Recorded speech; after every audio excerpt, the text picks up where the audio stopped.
Welcome to the Find Your Leadership Confidence podcast with Vicki Noethling. You are about to discover impactful lessons that help you grow as an individual, grow your confidence, and find the positive and good within you, so you powerfully and authentically become the best version of yourself. Be sure you visit our website at www.findyourleadershipconfidence.com. While you're there, subscribe to us via your favorite network. Now tune in, get ready, and enjoy the journey of emerging as a leader of exception in the 21st century. Welcome, everyone, to the Find Your Leadership Confidence podcast. I'm your host, Vicki Noethling, coming to you from Roswell, Georgia. The goal of this podcast is to bring topics and guests that will empower you to become that confident leader and take your business and your life to the next level. Today, my guest is going to be Jonathan Stanley, and let me tell you a little bit about Jonathan. Jonathan is a renowned entrepreneur and business strategist with a rich background in global business development, particularly in immersive storytelling. As a founder and CEO, he grew his startup into an international brand, earning accolades like Small Business of the Year. His leadership philosophy emphasizes business or purpose-driven strategies and authentic leadership based in Duryea. Is that how you say that? That's right. Duryea, Pennsylvania. I'm a Pittsburgh girl, so I All should know right. those things. Jonathan continues to influence consulting through consulting, coaching, public speaking, and volunteering, where he shares insights to help small businesses and startups achieve growth and influential results. So today we're going to talk about purpose-driven success, why clear strategy outperforms profit-first models. And I want to welcome you, Jonathan Stanley, to my podcast. Thank you. It's so great to be here. Awesome. And I love that this whole subject, because I think so often in my over 40 years of working in corporate, you saw that companies struggled because they were always trying to be immersed with the profit. And interestingly, whenever companies first start, it's more about the people and the vision and the reason, the why they're doing what they're doing. And somehow that gets lost, especially I think whenever they take that big step for the IPO or when to become public. And now the market is driving them as opposed to their original purpose. Yeah, it's a big challenge, and purpose often gets lost in translation. I know a lot of entrepreneurs, CEOs, leaders who have this vision of leading with purpose, but of course, as the business is being built, they have a tendency to focus inwards instead of outwards. And that's a real problem. Yeah. It doesn't take us long to search on Google and find many companies who are talking about how great they are, how they're best in class. But the fact is, it's not about them. It's about their employees, customers, and community. Absolutely. And so to make that real connection, that emotional connection, they have to really begin to focus on why they exist and what's the aspirational change they want to make in the world. Yeah, so very true. Well, we're going to get into more about all that, but we have two easy questions I always ask first. And the first is just share everybody exactly where do you live and what or where do you call home right now? So are you still in Pennsylvania? I am. So there's a bit of a story behind that. I was actually speaking at a conference in Nashville in 2018, and there was a woman in the audience who liked what I had to say. She was inspired, and we began speaking after the conference, and she happened to be located in Pennsylvania. At that same time, I was scaling my business and moving through a strategic acquisition. And we fell in love, and here I am in Duryea, Pennsylvania. And where is that near? So we're in between Scranton and Wilkes-Barre. Oh, yeah. Okay. I am familiar with those areas. So I gave just a little bit about really what you're doing today and some of those things that you're achieving. But I always like for you to share your backstory of the different paths on your journey that really led you to where you are today, to demonstrate that sometimes it's not a straight road, it's not an easy road, and to let our audience know that you can get there um, through all these pivots and turns and changes that you have to do. Yeah, it's absolutely a winding road. It's never a straight line, and you've got to lean into the curves and learn as much as you can. You know, I've made 1,000 mistakes, and I can tell you I've made poor decisions. But the fact is, I've learned from the journey, and that's really the important part of growing a business is learning and adapting. So share a little bit about your backstory as to, all the different paths and pivots and things that you had to do to get to where you are today. Sure. Like many entrepreneurs, early in my career, I spent a lot of time chasing profits.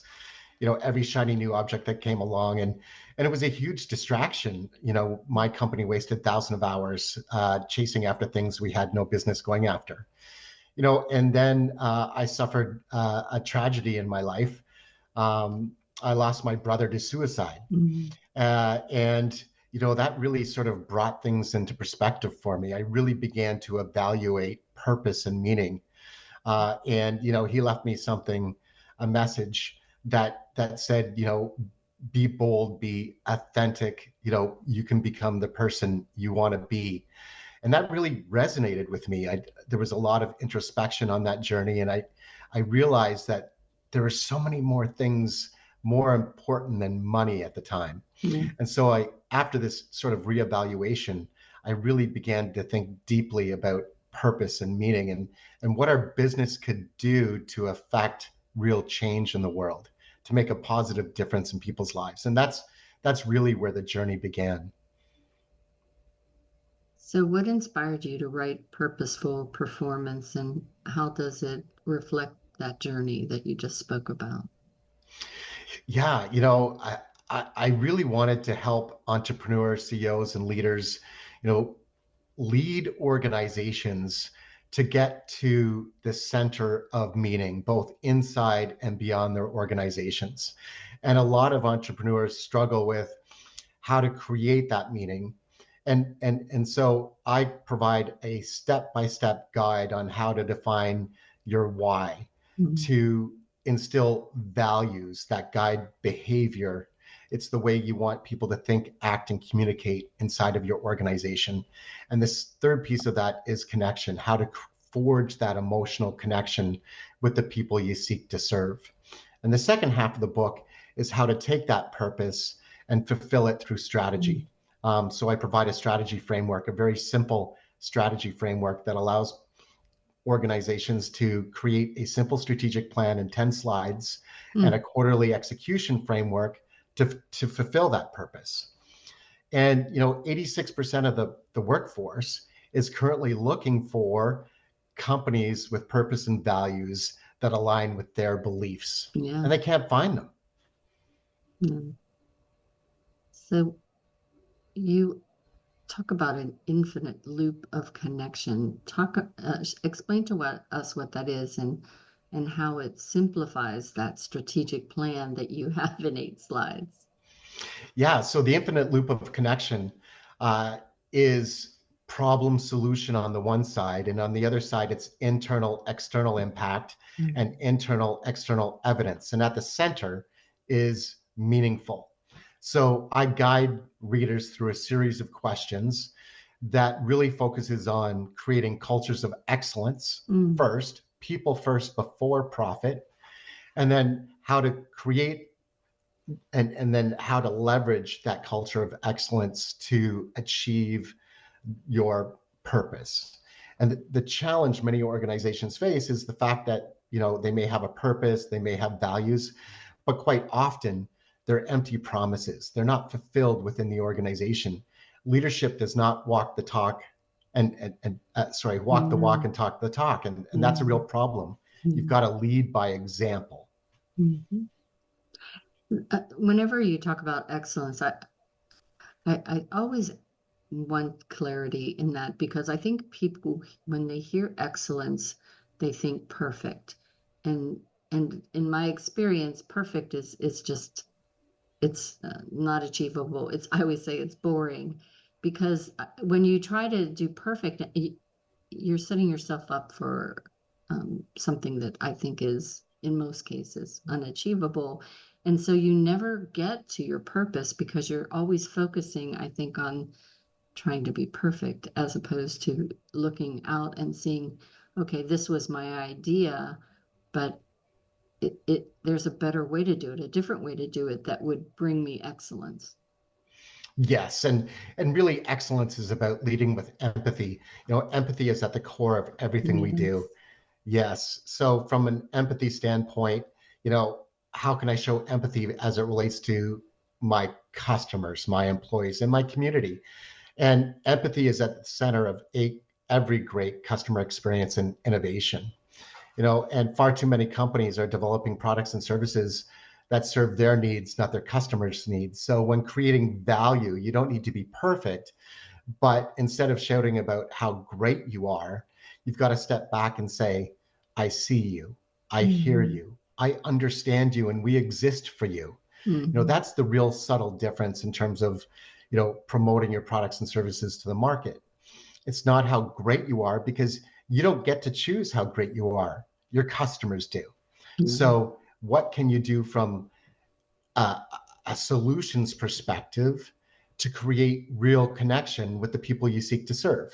And that's really where human relationships and trust is formed, by really understanding the worldview of those you serve and creating solutions that help people realize their full potential. Yeah, and when you think of that too, as you and your company evolve and mature, your audience, your customers, your employees are also evolving. And so the initial goals, or perhaps even purpose that you had, is most likely going to evolve.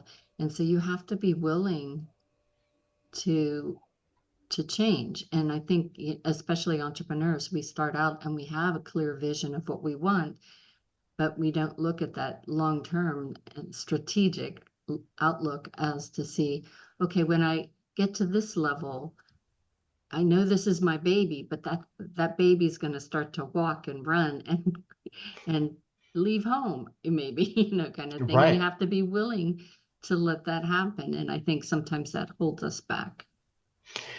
Yeah, you brought up a key point. One of the key challenges companies face is they decide on a strategy and they believe it's a strategy when in fact it's not a strategy at all. The strategic planning system as we know it is broken. And the reason it's broken is because a lot of organizations think strategy is outcome. So if I want to expand into the EU with a new office, or put new machinery on a plant floor, that's not strategy. That's an outcome. So strategy is really a hypothesis. It's your best guess to overcome a weakness or leverage a strength to gain advantage in the market. And so you've got to be uncomfortable about strategy. It's never perfect. Yeah. And you've got to adapt that strategy as you move forward, because you're going to be learning and growing as you move through the journey. And that's really the important part, is why the infinite loop is infinite, is because of evolving customer expectations, evolving employee expectations. So you've got to reevaluate consistently, where you are in the process and what you can do to create additional meaning for the people you serve. And I think that's a really important point whenever we talk about the workforce and the culture, and keeping our members, our workforce, our teams motivated, because they may not be communicated as well as we would hope about the evolution of our business. And so they may be doing things one way and not keeping up with that evolution, and that could be frustrating to them. Why are you changing? This is Mm. working, and all those things. So talk to us about how we can keep them motivated, and is it all just tied to clear communication and leading by example? Yeah, there's a real difference between being a manager and being a leader. Yes. So Mhm. from a manager perspective, right? They bring technical competence, they understand their role, and they often get promoted into positions of leadership, but they're not equipped for those positions of leadership. They don't get the training they require Mhm. to have those positions of leadership. And so what I often say to people as they're making this transition is you've got to change your mindset. Yeah. Your mindset changes from what can I gain to what can I give. Mhm. And so from a leadership perspective, you really need to be serving and supporting, providing your team with effective communication, empowerment, accountability, and accountability is an important piece of this, right? It's well known that cultures of accountability perform better. They have higher Mhm. productivity. They have more motivated teams because every individual and team inside of every organization wants to win. We're just inherently wired to want to win, Mhm. but we simply don't keep score. So that's Mhm. that's an important piece of leadership is being transparent about where you are, where you want to be, and how you're going to get there. Yeah, and recognizing the assistance, the participation, the contribution of those of your team, celebrating the wins, if you will, small or large, with your It's team, I so think is, important. yeah. Yeah, it's reward and recognition is a big piece of this, both from an individual and team perspective, and it motivates Yeah. people, right? Yeah. And we shouldn't just be celebrating financial performance. I write about the fact that you've got to tie your core values into performance. You've got to recognize and reward those that are living those values every day, and it's a really important piece to moving and progressing your organization forward. Mm. I think the teams that just work together, and it's not just achieving the work goals, but really building relationships with one another that, I know about your kids and I celebrate the marriages and the birthdays and things with your families of the team. I think that helps to build more of a cohesive team that it's easier to know what individually would be a great reward or recognition. Maybe it isn't that they want a new placard or a new trophy or anything like that, but maybe it's to be able to say, I know you're going to have a graduation coming for your kiddo in a few days, so why don't you just go ahead and have 2 days off so you can spend time with them to celebrate and think, something small like that.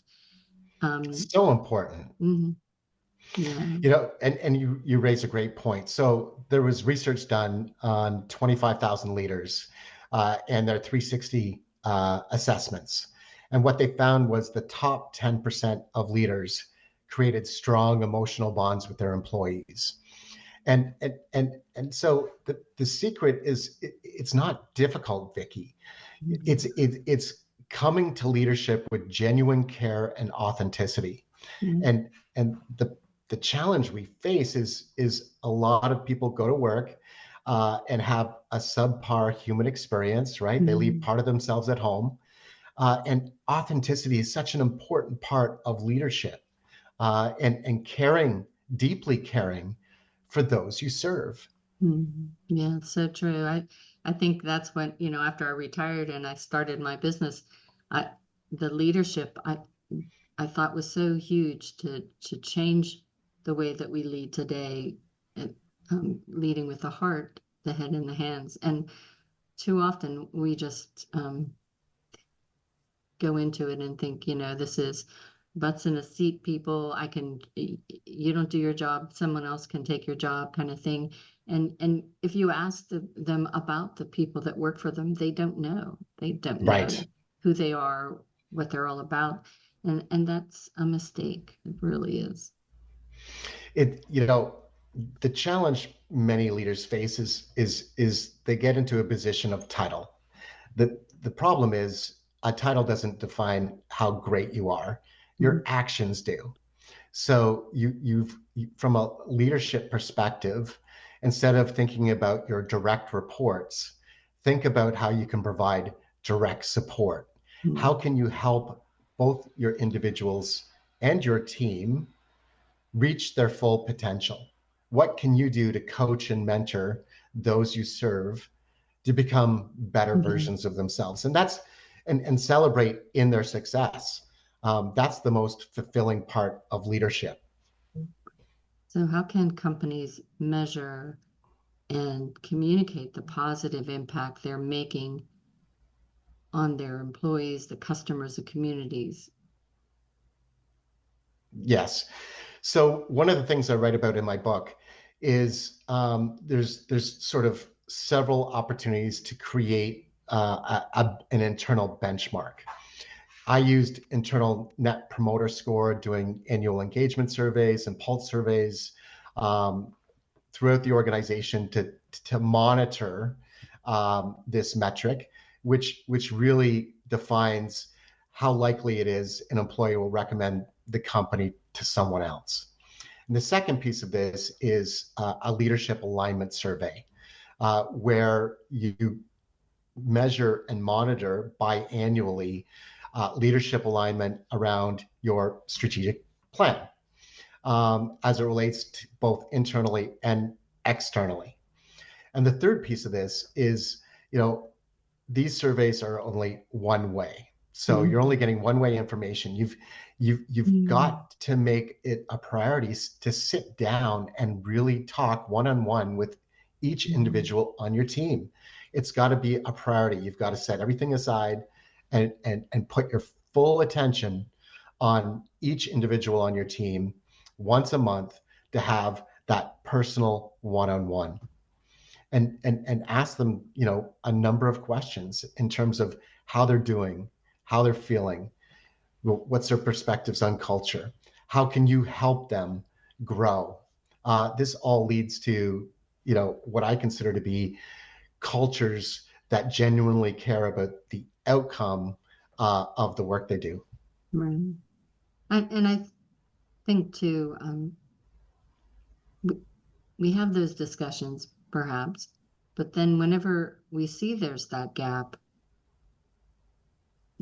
we don't always, as leaders, take the initiative to help them, train them, or provide them the training that they need to close that gap. Right. We just tell them what's wrong and then leave it to them to fix it, but don't give them the time, the opportunity, the resources to be able to fix it. And so then they struggle or they leave. Yeah. I mean, 50% of the American workforce right now is looking for a new job. It's a big challenge right now. And part of the reason is a lack of accountability internally. And the other part of that is, in many respects, the American workforce is broken. There's a big empathy gap between what CEOs see from an empathy standpoint and what the employee perspective is. And that big gap is CEOs are optimistic and employees are pessimistic. So, how do you bridge that gap?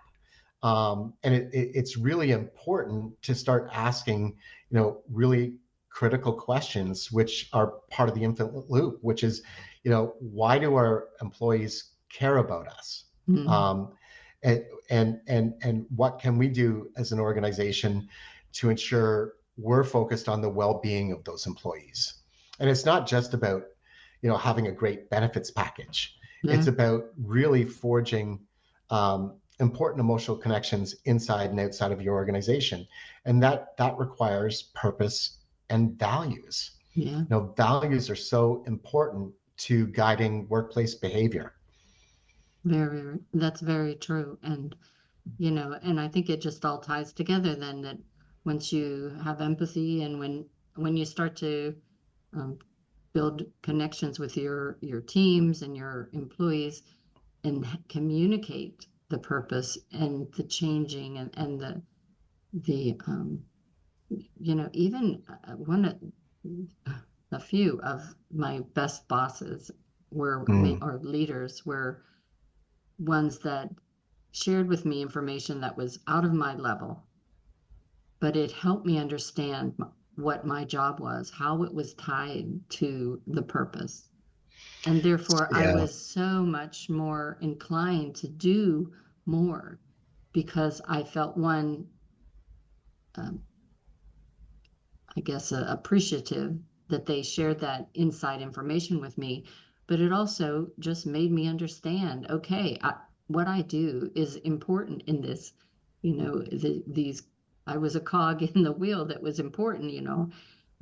So I think we need to do more of that and show our vulnerability. I think too, that we screw up and we make mistakes, and so then it gives permission to our employees to own up. Okay, I screwed up there, but here's how we're going to try to fix it. And maybe it's fix it together. Maybe it's on your own. But I think all those things help you understand how you're tied to the purpose, and that's where the profit will follow if you do the time and the effort on the purpose piece. Yeah, and purpose, you can state a purpose, but you're going to erode trust unless you're truly, genuinely, and authentically living that purpose. Yeah. So this is the piece where toxicity comes into the workforce, is when you have a stated purpose and values, but you're not living them. Mm-hmm. They just become empty promises.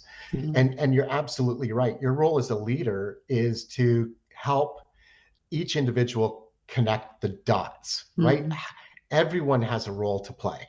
I had an amazing experience. I had the privilege of working on a project with NASA, and we were defining the space experience at Kennedy Space Center. Mm-hmm. And I was being walked around this amazing campus by the director of operations. And we bumped into a custodian in the hall, and Weimer at the time, the director, said, "What do you do here?" And the gentleman replied, "I help people get to the moon." That is a great example of purpose, because every single person on your team has an important role to play in moving that purpose forward. So as leaders, we've got to really focus on helping people understand their role and how it impacts the greater purpose. For sure. Well, time has flown by. It's time now for me to share your contact information, but I want to encourage anyone that's just listening, you can go quick, run and grab a pen and paper, but if not, you can go to my YouTube channel, Vicki Noethling. So please do subscribe if you haven't, as well as you can get the show notes on my findyourleadershipconfidence.com. So the website is simplestrategicplans.com. Again, that's simplestrategicplans.com. On LinkedIn, you can find him searching his name, W. Jonathan Stanley. Again, that's W. Jonathan Stanley. I'll turn it over to Jonathan to tell you what you might find when you go to the website, any resources or links he has there to help you, and also what he does put out there on LinkedIn that might also be a resource for you. Go ahead, Jonathan. Thank you. So to my readers, I have a resources section of the website that provides all kinds of templates and tools to help you fulfill your purpose. I've got a workbook that allows you to really define your purpose, values, and the emotional connection you're intending to forge with the people you're seeking to serve. On LinkedIn, I talk about purpose, values, and creating meaning inside the organization, and great companies that are doing good things in the world by having a social impact piece as part of their strategy. Fantastic. Jonathan, thanks for all the information you shared. You gave such great insights, wonderful tips, and hopefully people take heed to maybe making some changes or giving themselves a pat on the back if they were already doing what you talked about. But you've been a wonderful guest. Thank you so much, Vicki. As always, I remind everyone that life is a journey, and it's up to you to enjoy the ride. This is Vicki Noethling, signing off. Thank you for tuning into the Find Your Leadership Confidence podcast with Vicki Noethling, where we share impactful lessons that help you grow as an individual, grow your confidence, and find the positive and good within you so you powerfully and authentically become the best version of yourself. Remember to visit our website at www.findyourleadershipconfidence.com and enjoy even more great episodes like this one. Again, while you're here, subscribe to us via your favorite network. We look forward to seeing you next time on the Find Your Leadership Confidence podcast.